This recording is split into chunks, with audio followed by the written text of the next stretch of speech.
I am your Nevada Assembly representative in District 19, proud to serve the city and the citizens of Mesquite. I am a small business owner. I'm a mom. That's my most important job by far. And I was born and raised in Nevada. I was born and raised in Las Vegas, actually, as a matter of fact.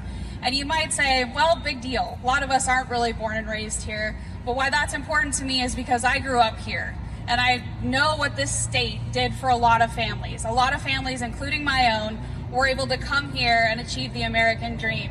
And I think, unfortunately, we've all noticed, no matter how long we've lived here, whether it's been a whole life or a couple of years, we've seen that the politics in our state is changing.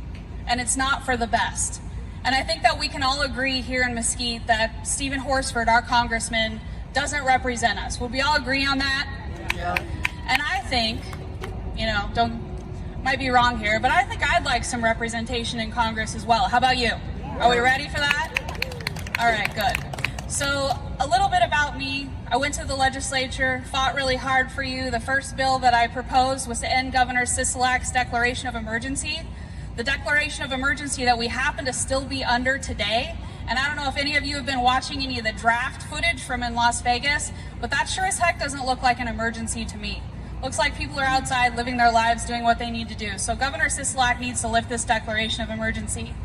The second bill that I passed was a bill to end the state business license fee.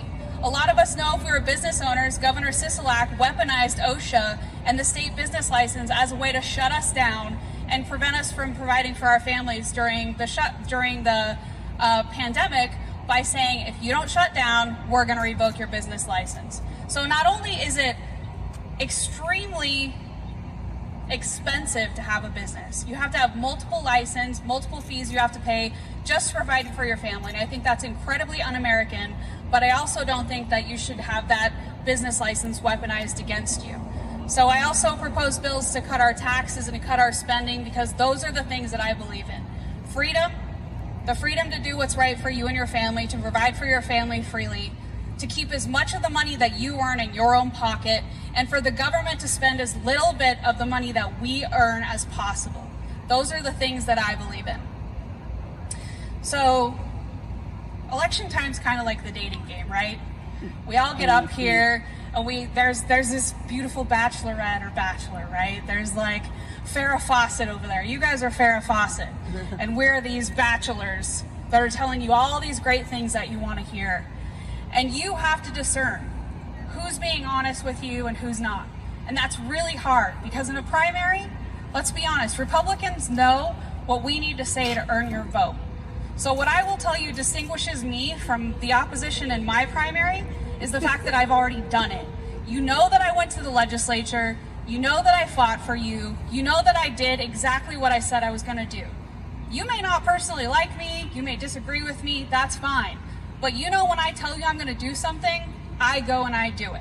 And I think that's important because talk is cheap. People can say a lot of things, but that doesn't mean they're going to perform on it.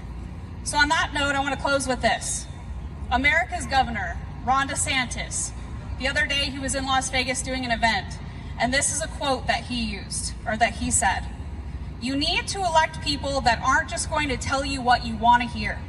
Because every single person that runs as a Republican in these primaries, they all say the same thing. And yet so many of these Republicans, when they get into office, they don't do anything. They don't want to have to fight. They're worried about the media and corporate pressure. There's an appetite for people who will stand and fight. In times like these, there is no substitute for courage. Well, I'm here to tell you, ladies and gentlemen, I fought for you in the state legislature, and I'm going to fight for you in Congress. You can go to my website, learn more about me at Annie for Nevada, and I'd appreciate your vote.